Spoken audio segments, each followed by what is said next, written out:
बिट्टू बजरंगी जैसा आदमी जो कि एक सब्जी मंडी में डबुआ की आड़ती का काम करता था, उसके पास इतने हथियार और ये कैसे आ गए, इतनी तलवारें लेके उनके फोटो आते हैं। नमस्कार, मैं सत्यवीर सिंह, क्रांतिकारी मजदूर मोर्चा से। 31 जुलाई को नूह में हिंसा का तांडव हुआ था। उस घटना के 16 दिन बाद 15 अगस्त को फरीदाबाद से बिट्टू बजरंगी यानी राजकुमार नाम के व्यक्ति को, जिसने अपना नाम बिट्टू बजरंगी कर लिया था अपना एक दूसरा धंधा जमाने के लिए, उसको गिरफ्तार किया गया है।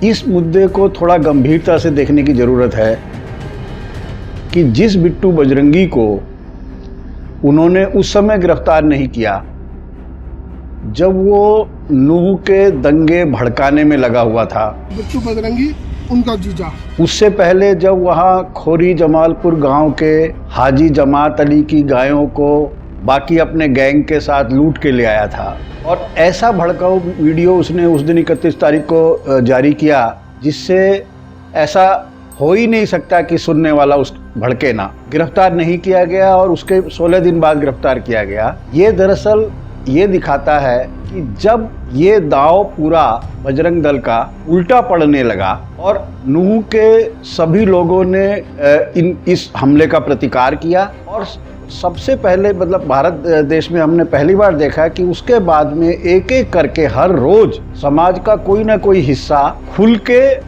जो नूह के पीड़ित लोग हैं, मेव समुदाय के मुसलमान हैं, उनके साथ खड़ा होता गया। शुरुआत उसकी किसानों ने की, उसके बाद जाटों ने की, उसके बाद गुजरों का पंचायत हुई, उसके बाद यादवों का, जिनको कि अपना बिल्कुल मेन औजार लड़ाई मतलब दंगों का मानते थे, वो उन लोगों ने किया।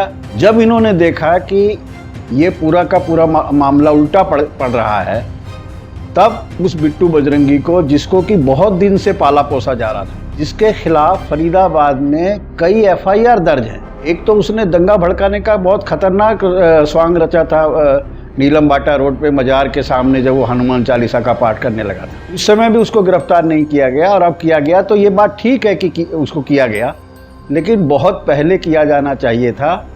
ये अब जो हुआ है, ये जिसको फेस सेविंग बोलते हैं, यानी अपना मुंह छुपाने के लिए, अपनी थोड़ी सी लाज बचाने के लिए पुलिस ने उसको गिरफ्तार किया है।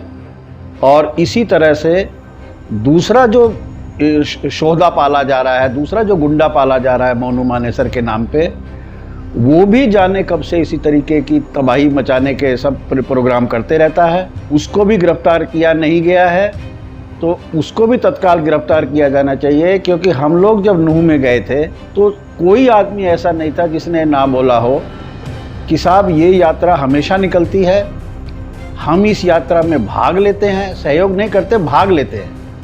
ये पहली बार हुआ है कि इस तरीके की हथियार लहराते हुए और ऐसे वीडियो हमें डाले गए, जिनको बार बार चलाया गया, जिससे कि लोग भड़क जाएं और भड़क गए। तो अगर इनको पहले गिरफ्तार कर लिया जाता तो ना दंगे होते, ना वहाँ जो हजारों हजार लोगों की रोजी रोटी बर्बाद हुई है, जिनको कि बुलडोजरों से तबाह कर दिया गया है। सड़क के दोनों किनारे जो कितने सारी टपरियाँ, ठेले, खोखे, जो गरीब मेहनतकश लोग अपनी रोजी रोटी का इंतज़ाम करते हैं, जैसे तैसे उनको उजाड़ा गया, उजड़ गए, बर्बाद हो गए, और उनमें फिर बहुत सारे लोग गिरफ्तार हो रहे हैं। कई सारे बच्चे वहाँ पे गांव छोड़ के भाग चुके हैं, क्योंकि हर FIR में एंड अदर्स लिखा होता है।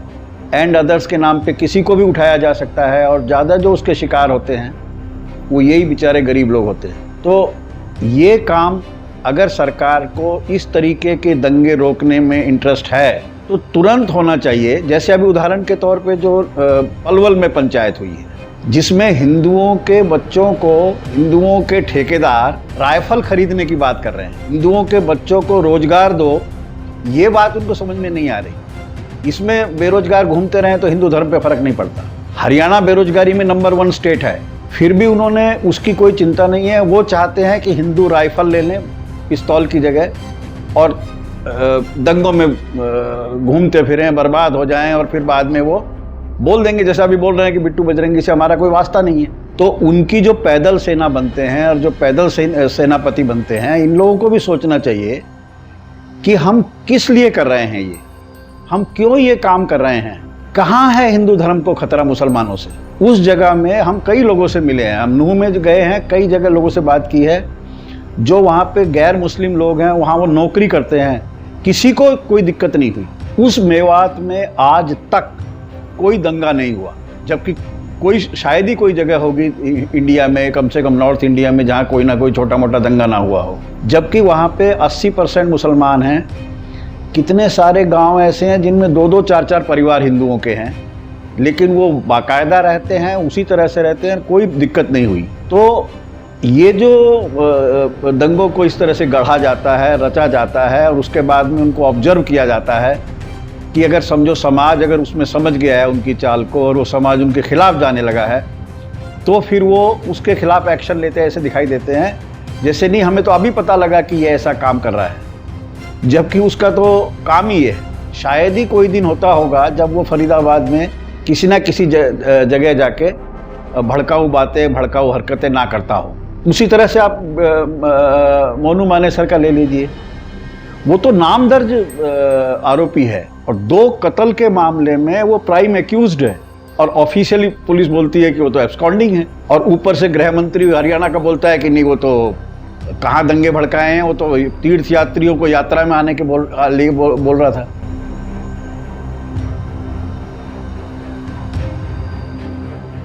देखिए उसको भी हम देख रहे हैं और मैंने भी मोनू मानेसर की वीडियो देखी है। वो कहीं पर भी दंगा करने के लिए नहीं कह रहा है, वो लोगों को यात्रा में पहुंचने के लिए कह रहा है। मतलब एक तरह से गृह मंत्री जैसे मानो इशारा कर रहे हो पुलिस को कि आपको कुछ करने की जरूरत नहीं। तो ये एक खतरनाक खेल है जिसको हर आदमी ने सोचना चाहिए। जिस तरह से दृढ़ता से, शांति से पीड़ित लोग इस समय खड़े हुए हैं, नूह के लोगों ने उसका प्रतिरोध किया है और देश भर के लोग उनको समर्थन दे रहे हैं, ये बहुत अच्छी शुरुआत है जो हमें पहली बार ये देखने को मिली है। और यही तरीका है इस बीमारी से निपटने का। जो इनके फुट सोल्जर्स हैं, जो इनकी पैदल सेना बनते हैं, जो जिनसे बहुत मीठी मीठी बातें करके इनको मतलब बढ़ाया जाता है। अब आप सोचिए कि बिट्टू बजरंगी जैसा आदमी जो कि एक सब्जी मंडी में डबुआ की आड़ती का काम करता था, उसके पास इतने हथियार और ये कैसे आ गए? इतनी तलवारें लेके उनके फ़ोटो आते हैं, किसने दिए वो? अगर विश्व हिंदू परिषद या बजरंग दल से उनका वास्ता नहीं है तो फिर किसने दिए वो सारा सामान? उसकी जो गाड़ियों का काफिला था वो कैसे जा रहा था? कौन कौन लोग थे वो? तो जो इस तरीके से इस्तेमाल के लिए खुद को ऑफर करते हैं, उनको भी ये सोचना चाहिए कि हम क्या काम कर रहे हैं और कौन लोग हमें यूज कर रहे हैं, इसके पीछे एक्चुअली कौन है। ये तरीका है इनसे निपटने का। और मुझे उम्मीद है जिस तरीके से अभी देश में एक माहौल बनता जा रहा है और बना है और इन लोगों की असलियत लोगों के सामने खुल चुकी है, लोग इन्हें पहचान गए हैं कि ये क्या चाहते हैं और क्या करते हैं, तो ज़रूर बाकी लोग भी जो तटस्थ रह के तमाशा देखते हैं या तटस्थ रह के अपना अखबार पढ़ के फोल्ड करके रख देते हैं, उनको भी एक दिन ज़रूरी आएगा कि पूरा अंधेरा फांसीवाद का देश में छाने से पहले हमने हमारी जिम्मेदारी समझ के काम करना चाहिए और अपने लेवल पे जो भी हम प्रतिरोध कर सकते हैं वो करना चाहिए और अमन शांति समाज में रहे और समाज के लोग अपनी मूल समस्याओं को लेकर संघर्ष करें। इस तरफ हमने काम करना चाहिए।